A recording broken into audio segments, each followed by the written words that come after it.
Hello friends, welcome back to our channel. Friends, ముందుగా ఈ సీరియల్లో ఏం జరగబోతుందో తెలుసుకుందామా? ఇక వీడియోలోకి వెళ్ళినట్లయితే ఆ గీత అంజలి గురించే ఆలోచిస్తూ ఉంటుంది. ఈ అంజలి కావాలనే మీడియా ముందుకు వచ్చి నా గురించి అందరి ముందు మంచిగా మాట్లాడింది, నాకు క్షమాపణ చెప్పింది. అంటే ఇంత మంచి అమ్మాయిని నేను కావాలనే మా పుట్టింటి నుండి బయటికి గెంటేశానని అందరూ అనుకోవాలనే ఇలా చేసింది. ఈ అంజలిని నేను ఎప్పటికీ క్షమించను. ఎలాగైనా అంజలి మళ్ళీ మా ఇంటికి వచ్చింది అంటే అది అమ్మ కోసమయ్యే ఉంటుంది. ఇక అమ్మని ఇక్కడికి తీసుకొచ్చేస్తాను. అలా అయితే అంజలి ఇంట్లో నుంచి బయటికి వెళ్ళిపోతుంది అని చెప్పి ఇక గీత చాలా కోపంతో వెంటనే తన ఫోన్ తీసి మనీష్కి ఫోన్ చేస్తుంది. గీత నుండి ఫోన్ రావడంతో మనీష్ ఫోన్ లిఫ్ట్ చేసి చెప్పండి అత్తయ్య అనగానే అప్పుడు గీత మాత్రం వరే మనీష్, మళ్ళీ ఆ అంజలి ఎందుకురా, ఎందుకు మన ఇంటికి వచ్చింది అని అంటూ ఉంటే అప్పుడు మనీష్, అత్తయ్య అంజలి చాలా మంచిది, నీ తప్పేమీ లేదని మీడియా ముందు మీకు క్షమాపణ చెప్పింది.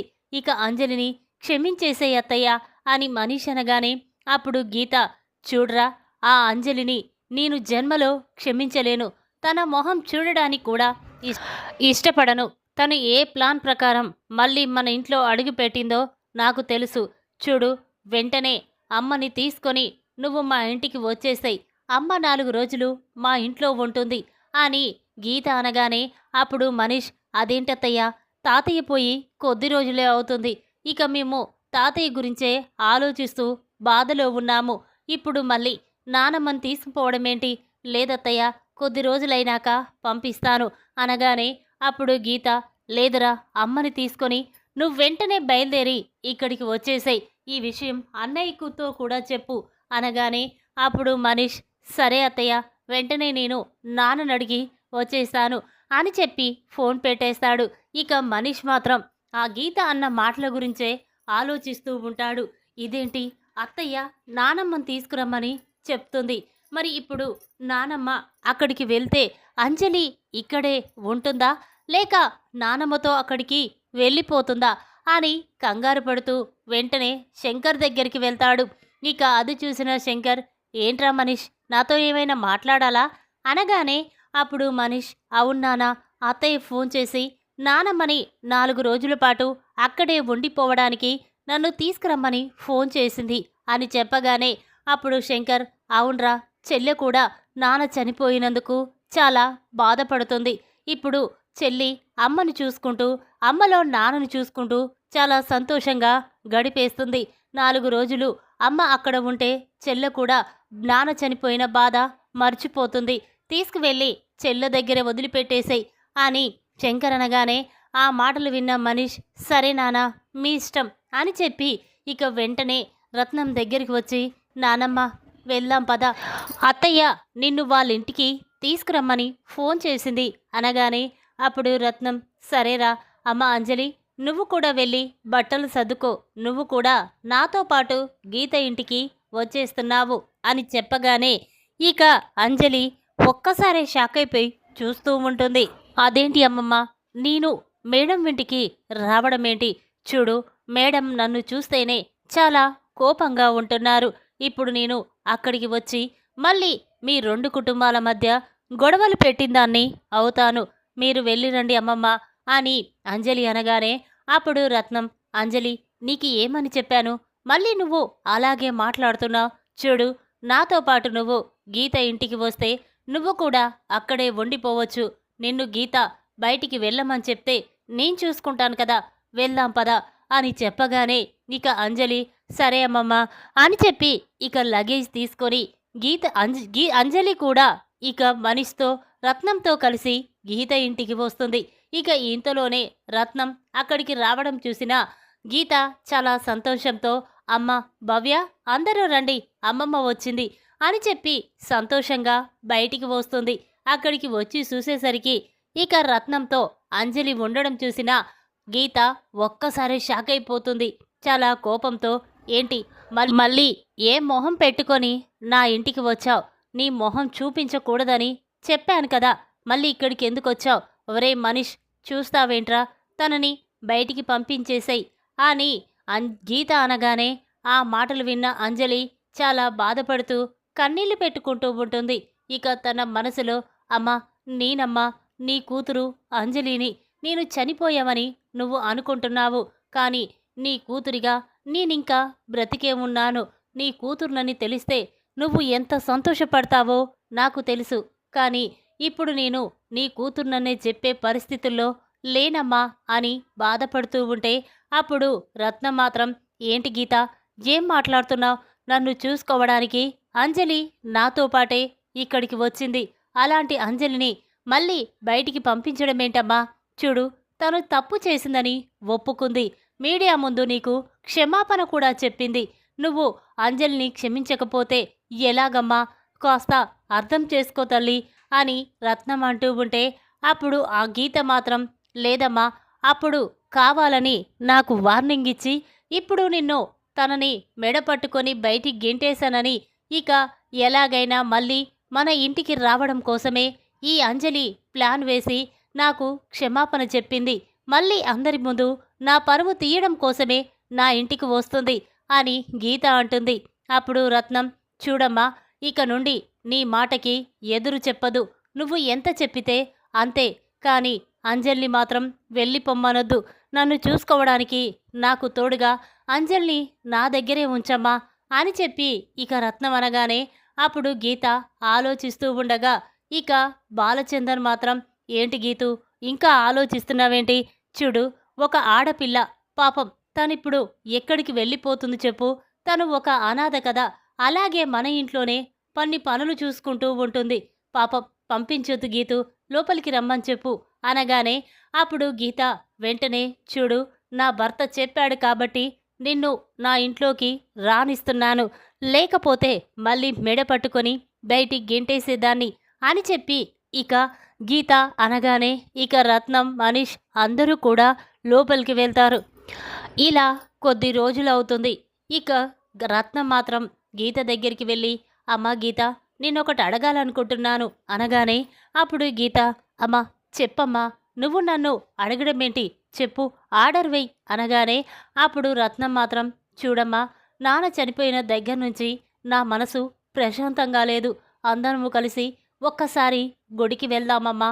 అక్కడ కాసేపు గడిపి వస్తే గుడిలో చాలా ప్రశాంతత దొరుకుతుంది. భగవంతుని దగ్గర పూజ చేసినట్టు ఉంటుంది. ప్లీజ్ అమ్మా, ఒకసారి నన్ను గుడికి తీసుకువెళ్ళు అని రత్నం అనగానే అప్పుడు గీత మాత్రం, అదేంటమ్మా, ఎక్కడికో తీసుకువెళ్ళమన్నట్టు చెప్పావు? గుడికే కదా, గుడికి నేను తీసుకువెళ్తాను, వెళ్దాం పదమ్మా అనగానే అప్పుడు రత్నం, లేదమ్మా, అందరము కలిసి గుడికి వెళ్దాం. అక్కడ కాసేపు గడిపి చాలా సంతోషంగా కూర్చుంటే మనసు ప్రశాంతంగా ఉంటుంది అని చెప్పగానే అప్పుడు గీత మాత్రం, సరేనమ్మా, అందరం వెళ్దాం రేపు ఉదయాన్నే అని చెప్పి అంటూ ఉంటుంది. ఇక ఇంతలోనే ఉదయం అవుతుంది. అందరూ కలిసి గుడికి వెళ్తూ ఉంటారు. ఇక అంజలి మాత్రం వాళ్ళు వెళ్తూ ఉంటే నిలబడి చూస్తూ ఉంటుంది. అది చూసిన రత్నం, ఏంటి అంజలి, ఎందుకలా గుడికి వెళ్తుంటే నువ్వు అలా నిల్చున్నావు? పద వెళ్దాం పద అనగానే అప్పుడు గీత, అదేంటమ్మా, ఇంట్లో పనులన్నీ ఉన్నాయి కదా, మళ్ళీ అంజలి మనతో రావడమేంటి? తను ఇంట్లో పనులు చూసుకుంటుందిలే, మనం వెళ్ళేసొద్దాం అనేసరికి అప్పుడు రత్నం, లేదు గీతు, అంజలి కూడా నాతో పాటే గుడికి రావాలి అని చెప్పగానే ఇక అంజలి మాత్రం, లేదు అమ్మమ్మ, నేనిప్పుడు రాలేను, ప్లీజ్ మీరు ఏమనుకోవద్దు, వెళ్ళిరండి, ఇదొక్కసారి వెళ్ళండి అని చెప్పి అంజలి అనగానే ఇక రత్నం, సరేనమ్మా అని చెప్పి ఇక అందరూ కూడా గుడికి వెళ్తారు. అక్కడ దేవుడి దగ్గర పూజ జరిపించుకొని చాలా ప్రశాంతంగా కూర్చుంటారు. ఇక కబుర్లు చెప్పుకుంటూ ఉండగా ఇంతలోనే గీతకి ఏదో ఫోన్ వస్తుంది. ఇక పక్కకి వెళ్ళి గీత ఫోన్ మాట్లాడుతూ ఉంటుంది. ఇక ఇంతలోనే కొంతమంది ఒక స్వామీజీ దగ్గర ఉండి ఏదో అడుగుతూ ఉంటారు. ఇక అది చూసిన గీతకి ఒక ఆలోచన వస్తుంది. ఇదే వాళ్ళు స్వామీజీని అన్ని సమస్యలు అడిగి తెలుసుకుంటున్నారు, నేను కూడా ఏదో ఒకటి అడగాలి అని చెప్పి గీత ఆలోచిస్తూ ఉండగా ఇంతలో గీతకి ఒక ఆలోచన వస్తుంది.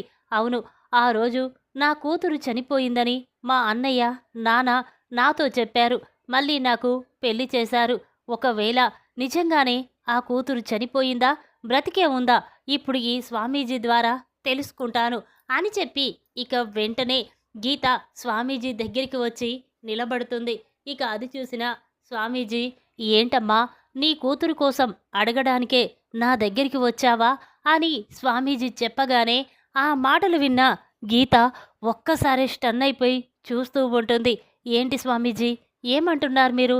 నా కూతురు గురించి అడగడానికి వచ్చానని మీకెలా తెలుసు అనగానే అప్పుడు స్వామీజీ, అమ్మా, నాకన్నీ అలా తెలిసిపోతూనే ఉంటాయి అనగానే అప్పుడు గీతు, అవును స్వామీజీ, నేను నా కన్న కూతుర్ని అడగడం కోసమే ఇక్కడికి వచ్చాను. ఆ రోజు నేను ఒకరి చేతుల్లో మోసపోయాను, ఒక బిడ్డకి తల్లినయ్యాను. కానీ నా బిడ్డను చూసుకునే అదృష్టం నాకు లేకపోయింది. మా నాన్న, అన్నయ్య నా కూతుర్ని చూడనివ్వలేదు, చనిపోయిందని నాతో చెప్పారు. నిజంగానే ఆ రోజు నా కూతురు చనిపోయిందా, లేక కావాలని మా అన్నయ్య, మా నాన్న నాకు నా కూతుర్ని దూరం చేశారో తెలుసుకోవాలనుంది. ఒకవేళ నా కూతురు ఉంటే ఎలా ఉంటుందో చూపించండి స్వామీజీ అని చెప్పి ఇక గీతు అనగానే ఆ మాటలు విన్న స్వామీజీ, సరేనమ్మా, అలా కూర్చో చెప్తాను అని చెప్పగానే ఇక గీతు అక్కడ కూర్చుంటుంది. ఇక వెంటనే స్వామీజీ ఇక ఆలోచిస్తూ ఉంటాడు. ఇంతలోనే స్వామీజీ గీతకు పుట్టిన కూతురు గురించి అనుకుంటూ ఉండగా స్వామీజీకి నిజం తెలిసిపోతుంది. చూడమ్మా, నీ కూతురు చనిపోయిందని మీ నాన్న, అన్నయ్య నీకు అబద్ధం చెప్పారు. నీ కూతురు ఇంకా బ్రతికే ఉంది, నీ కోసం ఆరాటపడుతుంది, నీ ప్రేమ పొందాలని చాలా బాధపడుతుంది. నీ కూతురు బ్రతికే ఉంది, ఇప్పుడు తను 20 సంవత్సరాల బిడ్డ అయ్యింది అని స్వామీజీ చెప్పగానే ఆ మాటలు విన్న గీత షాక్ అయిపోయి చూస్తూ ఉంటుంది. ఇక చాలా సంతోషపడుతూ, ఏంటి స్వామీజీ, నువ్వు చెప్పేది నిజమా? నా కన్న కూతురు బ్రతికే ఉందా? ఎక్కడ ఉంది? ఎలా ఉంది? ప్లీజ్ స్వామీజీ, ఒక్కసారి నాకు చూపించండి అనగానే ఇక వెంటనే స్వామీజీ తన అరచేతిలో గీత కన్న కూతురి ఫోటోని చూపిస్తాడు. అది చూసిన గీతు ఒక్కసారి షాక్ అవుతుంది. స్వామీజీ, తను మా ఇంట్లో పని మనిషి, ఆ అమ్మాయి ఫోటో చూపించి నా కూతురు అంటారేంటి అనగానే అప్పుడు స్వామీజీ, చూడమ్మా, నువ్వు భ్రమపడుతున్నావు. తను నీ ఇంట్లో పని మనిషి కాదు, నీకు కన్న కూతురు. ఆ రోజు నువ్వు, నీ అన్నయ్య, మీ నాన్న నీకు శాశ్వతంగా చనిపోయిందని దూరం చేసిన నీ కన్న కూతురే ఈ అమ్మాయి అని చెప్పగానే ఇక గీత చాలా సంతోషపడుతూ, ఏంటి స్వామీజీ, నా కూతురే నా ఇంటికి వచ్చిందా? నేను అస్సలు నమ్మలేకపోతున్నాను అని గీత అనగానే అప్పుడు స్వామీజీ, చూడమ్మా, నువ్వే నీ కన్న కూతుర్ని చాలా బాధ పెడుతున్నావు. ఇకనైనా నువ్వు నీ ఇంటికి వెళ్ళి నీ కూతుర్ని చాలా సంతోషంగా చూసుకో అని చెప్పి స్వామీజీ చెప్పగానే అప్పుడు గీత, చూడండి స్వామీజీ, ఆ అంజలే నా కూతురు అనుకోలేదు. ఆ రోజు మీ అందరి ముందు నన్ను ఆ గురించి చాలా తప్పుగా మాట్లాడడంతో నేను అంజలి మీద అసహ్యం పెంచుకున్నాను. కానీ అంజలికి కూడా నా అంత పట్టుదలే ఉందని అస్సలు ఊహించుకోలేకపోయాను. ఇక వెంటనే ఆ ఇంటికి వెళ్ళి నేను నా కూతురికి క్షమాపణ చెప్తాను అని చెప్పి ఇక గీతు చాలా సంతోషపడుతూ రత్నం దగ్గరికి వస్తుంది. ఇక రత్నం గీత అలా సంతోషంగా ఉండడం చూసి, ఏంటి గీత, ఏం జరిగిందే, ఎందుకంత సంతోషంగా ఉన్నావు అనగానే అప్పుడు గీత, అమ్మ, కొన్ని తెలియకూడని విషయాలు తెలిసాయి, కానీ కొందరు నన్ను మోసం చేశారని ఇప్పుడు అనిపిస్తుంది అని గీత అనగానే అప్పుడు రత్నం, ఏంటమ్మా, ఏం మాట్లాడుతున్నావు, మోసం చేయడమేంటి అనేసరికి అప్పుడు గీత, అవునమ్మా, ఆ రోజు నా కడుపులో పుట్టిన బిడ్డని నాన్న, అన్నయ్య నాకు దూరం చేశారు, చనిపోయిందని అబద్ధం చెప్పారు. కానీ నా కన్న కూతురు బ్రతికే ఉందని ఇప్పుడు నాకు తెలిసింది అనేసరికి అప్పుడు రత్నం కూడా చాలా సంతోషపడుతూ ఉంటుంది. అంటే అంజలే తన కన్న కూతురని తెలిసిపోయిందా? ఈ విషయం నాకు తెలిసిందని అంజలికి తెలిస్తే నన్ను మరింత అసహించుకుంటుంది అని చెప్పి ఇక రత్నం, ఎవరమ్మా, ఎవరు నీ కన్న కూతురు చెప్పు అనగానే అప్పుడు గీత మాత్రం, అమ్మ, అదంతా ఇప్పుడు నేను చెప్పలేను, పద ముందు వెళ్దాం అని చెప్పి ఇక గీత చాలా సంతోషపడుతూ ఇంటికి వెళ్తుంది. ఇక ఇంటికి వెళ్ళిన తర్వాత గీత కిచెన్లోకి వెళ్తుంది.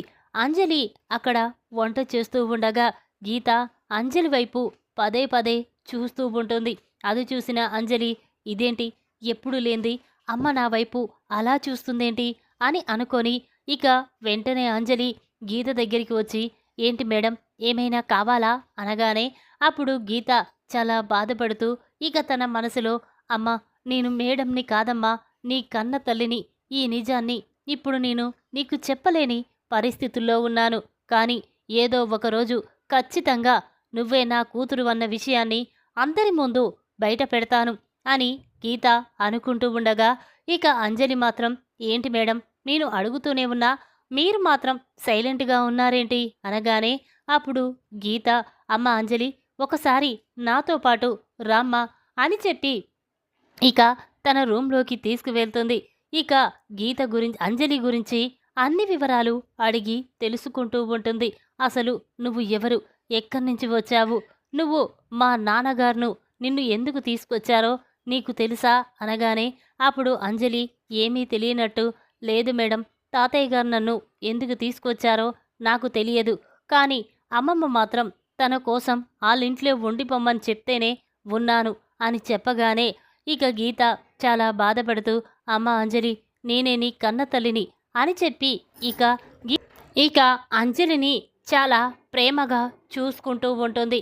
ఇక రోజు రోజుకి గీత అంజలి మీద అంత ప్రేమ చూపించడం ఇక భవ్య తట్టుకోలేకపోతుంది.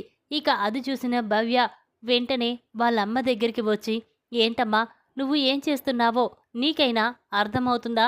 ఒక పని మనిషి మీద ఎందుకంత ప్రేమ చూపిస్తున్నావు? చూడు తన వల్లే తాతయ్య మనకు దూరమైపోయాడు. 2 కుటుంబాల మధ్య గొడవలు వచ్చాయి. అలాంటి అంజలిని నువ్వు ఇలా మంచిగా చూసుకోవడం నాకు అస్సలు నచ్చలేదు అనగానే అప్పుడు గీత లేదమ్మా భవ్య అలా మనం కోపం పెంచుకోకూడదు.